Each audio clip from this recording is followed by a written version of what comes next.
Chers amis, bonjour. Au nom du bureau, de l'équipe qui a beaucoup travaillé pour préparer cet événement, bienvenue à cette 11e édition de FinTech Révolution. 11e déjà. Merci à nos partenaires sans lesquels rien n'est possible. On est une association de but non lucratif, on a absolument besoin d'eux. Les voici, on les remercie infiniment pour leur engagement et leur soutien à notre écosystème d'innovation. FinTech Révolution, notre événement a bien grandi. C'est désormais l'événement de référence de la finance innovante en France, le lieu où tout l'écosystème se réunit, réfléchit et imagine des coopérations. Il y a énormément de rapprochements et de collaborations qui se sont nouées ici. Tout l'écosystème innove, pas simplement les FinTech, mais aussi les grands établissements, les banques, les assureurs, les groupes technologiques, les cabinets de conseil qui sont à nos côtés, les investisseurs bien sûr, les régulateurs qui sont présents aujourd'hui, les chercheurs, les journalistes, les étudiants également.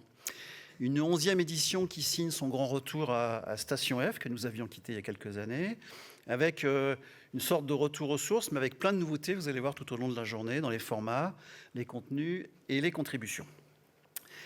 Des innovations, mais en conservant nos fondamentaux. Les fondamentaux de Révolution, c'est la priorité au sujet qui nous préoccupe vraiment, qui ont été choisis avec vous, avec les entrepreneurs, à la pluralité des expressions, au débat, parfois vif, hein, c'est notre tradition un peu, et à la qualité. C'est ça l'ADN de FinTech Révolution. Alors, FinTech Révolution a grandi, notre association, France FinTech, pardon, j'en reviens à pu l'appeler correctement, a grandi également.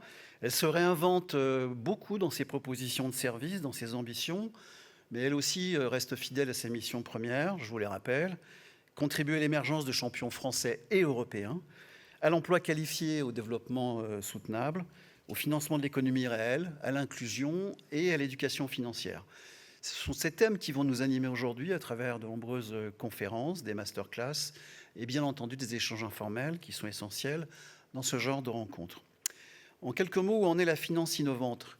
Alors c'est un truisme, c'est peu de dire qu'on évolue dans un environnement exceptionnellement chahuté, tant en France qu'à l'international. Les actualités de ce matin d'ailleurs en rajoutent une couche, ce qui rend la construction de plans stratégiques et de business plans particulièrement compliquée. Pourtant, il le faut bien pour gérer en particulier nos investisseurs et notre financement. Et nos entrepreneurs sont à cet égard résolus et vaillants. Ils tiennent le cap. Notre écosystème est dans une phase très particulière où elle recherche, comme l'a dit Charlie, à la fois la taille critique et la rentabilité, mais aussi dans une phase de plus grande sélectivité, les ressources se concentrant, pour faire simple, sur l'excellence. D'accent mis sur la qualité, disais-je, des modèles, des business plans, des offres et surtout, des équipes. Ça se traduit par une forme de polarisation de notre marché et une accentuation très vive de la consolidation. En synthèse, un schéma de flight to quality, comme disent les investisseurs, c'est un terme d'asset management, mais qui nous a paru approprié pour définir ce qui se passe, qui est le thème que nous avons retenu cette année. Je vais y revenir dans un instant. Permettez-moi, avant de faire un bref rappel de ce que nous avons construit cette dernière décennie. En fait, les choses sérieuses ont démarré il y a une douzaine d'années, d'abord avec des applications mettant l'accès sur l'expérience utilisateur essentiellement, puis progressivement, nos acteurs ont élargi l'offre de produits, ont attaqué de nouvelles cibles, les entreprises, qui sont le secteur qui croît le plus vite à l'heure actuelle, la gestion privée, les investisseurs pris comme des clients, les collectivités publiques, pour en citer quelques-uns. Et avec, bien entendu, le début de l'internationalisation. Aujourd'hui, un de nos acteurs sur 3 est présent hors de France. Nous ne l'avons bien sûr pas fait tout seul, mais avec tout notre écosystème. Si on regarde la FinTech française aujourd'hui plus en détail, que voit-on? On voit des leaders français et européens qui sont apparus dans chaque secteur. Ils ont commencé à racheter leurs concurrents ou des fournisseurs de briques complémentaires. Les fusions-acquisitions tournent à fond. On a enregistré 43 opérations en 2025, 8 depuis le début de l'année. Et ce qui est très intéressant, c'est que dans plus de la moitié des cas, l'acheteur est une FinTech. Les valorisations également croissent rapidement, mais très nettement corrélées à la croissance du chiffre d'affaires et de la rentabilité mesurée par l'EBITDA. Ces acteurs s'attaquent désormais à des sujets que je qualifie de cœur des services financiers, bancaires et assurantiels et asset management. On peut mentionner l'analyse et la gestion des risques, la connaissance du client, qui sont des secteurs clés, cœur des services financiers. De plus en plus, d'ailleurs, décident de devenir des néobanques ou des néo-assureurs, élargissant la palette de leurs services, abordant le sujet du crédit ou la prise de risque assurantiel, et de plus en plus requérant un agrément d'établissement de crédit et d'assureur, c'est-à-dire le statut proprement dit de banque ou d'assurance. Les choses sérieuses commencent donc. Au total, un beau bébé en pleine croissance. Nous avons réussi à faire émerger le premier compartiment de la tech française et également le numéro 1 en matière de fintech de l'Union européenne. On est toujours derrière nos camarades anglais, mais le taux de croissance est rapide. Un secteur d'excellence français, viable, prometteur et surtout utile à la société. Mais il nous reste beaucoup à faire. Et à ce sujet, j'aimerais partager avec vous 4 principales convictions. Ma première conviction, c'est qu'on n'est qu'au début de l'accélération. Pourquoi je pense ça? Parce que les fondamentaux sont de notre côté et la demande va continuer à croître. Je prends simplement quelques exemples pour illustrer mon propos. Alors que seulement 10% des Français ne sont clients que d'une banque digitale, désormais, plus de la moitié des entrées en relation se fait sur une base 100% en ligne. Deuxième exemple que j'ai en tête, c'est un terme un peu technique d'asset management, mais c'est la bataille des masses affluentes qui commence. Les masses affluentes, ce sont ces épargnants dont le portefeuille se situe entre 100 000 euros et 1 million d'euros. Et cette bataille est très structurante pour notre marché. Ces clients sont en effet trop gros pour être suivis efficacement par la banque de détail, mais ils sont également trop petits pour être suivis par la gestion privée. Troisième exemple que j'ai en tête, c'est les entreprises, bien sûr, qui formulent des attentes auxquelles nous savons répondre. Des parcours plus intégrés, le crédit instantané, l'optimisation des flux et bien entendu des meilleures conditions tarifaires. Quatrième exemple, c'est celle que j'appelle la révolution du crédit, c'est-à-dire la nouvelle façon d'analyser, de distribuer, de gérer le risque de crédit. Cette révolution se déploie, portée par les nouveaux comportements, les nouvelles attentes, la réglementation et la technologie. Elle est, elle aussi, très structurante pour l'avenir des services financiers. Et enfin, je mentionne le métier de l'assurance qui est en train de se réinventer par tous les éléments de sa chaîne de valeur, la tarification, la gestion des sinistres, l'évaluation des risques.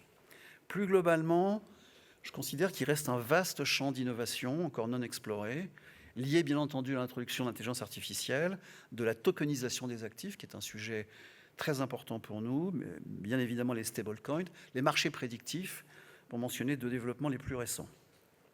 Nos jeunes pousses, celles qui démarrent aujourd'hui, sont particulièrement innovantes par rapport à ce que je pouvais voir il y a une dizaine d'années. Elles sont brillantes. Deuxième conviction, il nous faut sans tarder mettre le cap sur la taille critique internationale.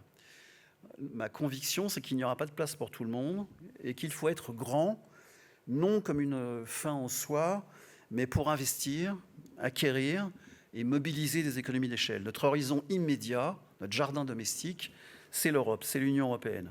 Nous avons les moyens d'y positionner une dizaine de décacornes, et sans doute au-delà, dans les années à venir. Il nous faut donc accélérer la consolidation, acquérir, se marier, et ne pas hésiter à s'intégrer dans un ensemble plus vaste quand c'est nécessaire. Mieux vaut un tiers d'un champion international que 51% d'une impasse programmée. Je ne dis pas que c'est le destin de tout le monde, mais il y a à l'évidence des discussions en cours sur ce thème, et ça fait sens pour tout le monde, pour les actionnaires, les équipes et les clients. Donc parlons-nous plus encore. On a des leviers pour arriver à tout cela, et notamment la croissance rentable qu'on constate partout. Mais on a aussi beaucoup de défis. Notre premier défi, c'est votre quotidien, c'est celui de se financer. Pour faire simple, on a fait le travail sur le capital risque. On a levé 11 milliards en une décennie, qui est la première performance de l'UE, et presque 1 milliard l'année dernière. 2026, on est sur un rythme de 370 millions depuis le début de l'année. Si on poursuit sur ce trend, ça signifie qu'on fera 50% de mieux que l'année dernière, mais c'est évidemment moins que ce qu'on a connu dans les années 2020 à 2022 en particulier. On a atteint presque 3 milliards. On est encore trop court sur le capital croissance et le capital développement.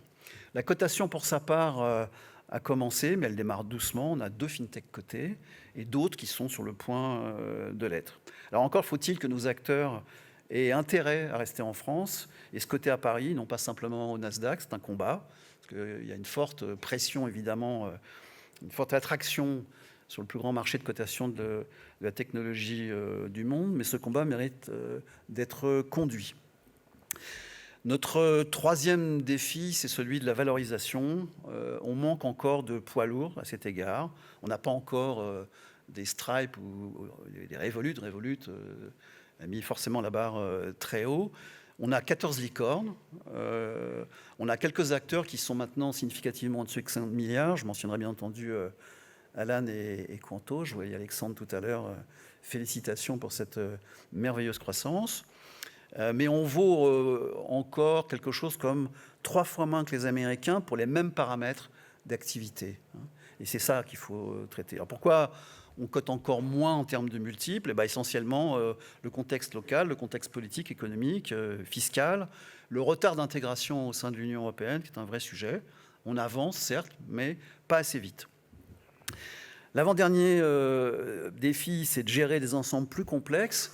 Beaucoup d'entre vous sont passés d'une taille de 20, 30, 40, 50 personnes à plus de 1000. Gérer une plateforme de services mobilise de nouvelles compétences que vous êtes en train d'acquérir. Et enfin, bien évidemment, accéder aux exits, ardemment attendus par nos investisseurs, par nos VC en particulier, cotation, rachat par un fonds majoritaire, montage LBO, grand corporate. On en parlera d'ailleurs dans une table ronde dans cette journée. Ma troisième conviction est celle de l'urgence. Le temps presse. Il nous reste 3 à 5 ans pour prendre les places. La tech, la réglementation et les nouvelles attentes des clients sont en train de dynamiter les services financiers. Tout va s'accélérer. L'échelle de temps des services financiers, selon moi, est grosso modo celle de l'intelligence artificielle. Et pour faire clair, en 2030, le match sera largement plié.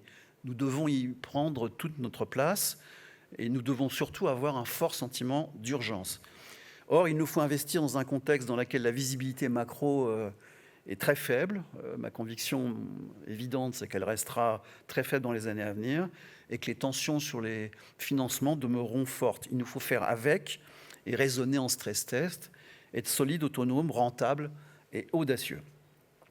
Quatrième conviction, c'est celle de la communauté. Nous ne pourrons y arriver seuls et d'ailleurs personne ne peut y arriver seul. La finance innovante est un sport d'équipe. Les fintechs, il faut le dire clairement, ont besoin des groupes bancaires et d'assurances, des grandes maisons. Et les grandes maisons ont besoin des startups pour accélérer leur innovation, aller plus vite et de manière à construire plus de valeur ajoutée ensemble. Chacun a à apprendre de l'autre. Je dis bien chacun.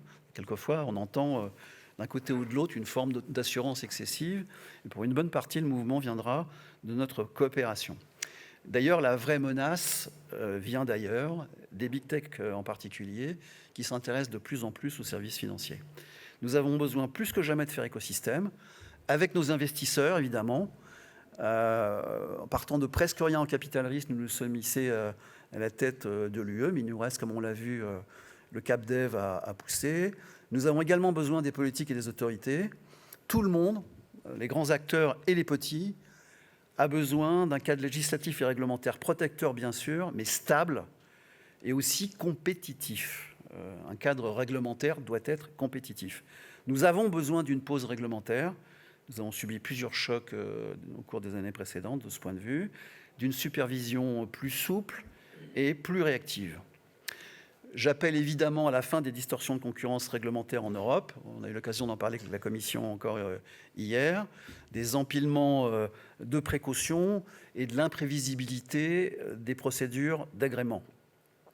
Un fonctionnement effectif du passeport réglementaire qui permet à un acteur régulé dans un pays d'accéder aux autres pays, qui sur le papier est un système formidable, mais qui demeure extrêmement complexe à appliquer dans la réalité de vos exploitations.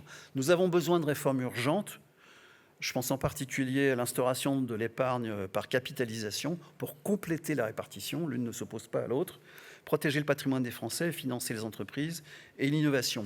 Tout de suite, l'inertie, de mon point de vue sur ce terrain, est irresponsable.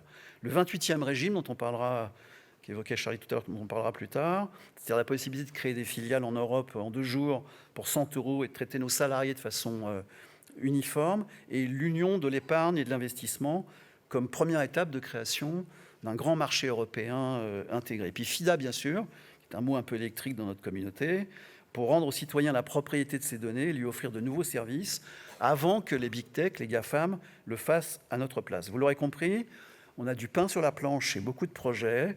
Il nous faut tous ensemble penser grand, sans naïveté, et en pleine conscience du travail à accomplir. Bâtir une ambition collective et acquérir un sentiment d'urgence. Finissons-en avec ce défaitisme bien français et parfois européen. Je rappelle que l'Europe est au niveau, et même souvent devant les États-Unis et la Chine, dans plein de domaines stratégiques, y compris industriels et de défense, comme le montre l'actualité. Et le premier marché du monde en termes de services financiers, avec des talents uniques. Et je vais vous confier un secret, ne le répétez pas. La France est un grand pays qui dispose, je pense que ça parlera à Natacha, ce thème, n'est-ce pas, est un grand pays qui dispose d'atouts majeurs. Je pense en particulier aux infrastructures solides, de l'énergie décarbonée, ce qui est clé à l'heure actuelle, des grandes entreprises performantes et un exceptionnel vivier de start-up. Et surtout, des compétences exceptionnelles en technologie et en finance. Nos formations en IA et en quantique sont de classe mondiale. Nos spécialistes peuplent d'ailleurs les centres de recherche des big tech, dont très souvent les seconds labos en dehors des États-Unis sont à Paris. C'est en France que se crée le plus de start-up en Europe et que d'ailleurs pourrait s'écrire le prochain chapitre de l'histoire de l'intelligence artificielle avec les World Models de notre ami Yann Lequin qui rentre enfin. Il nous a manqué.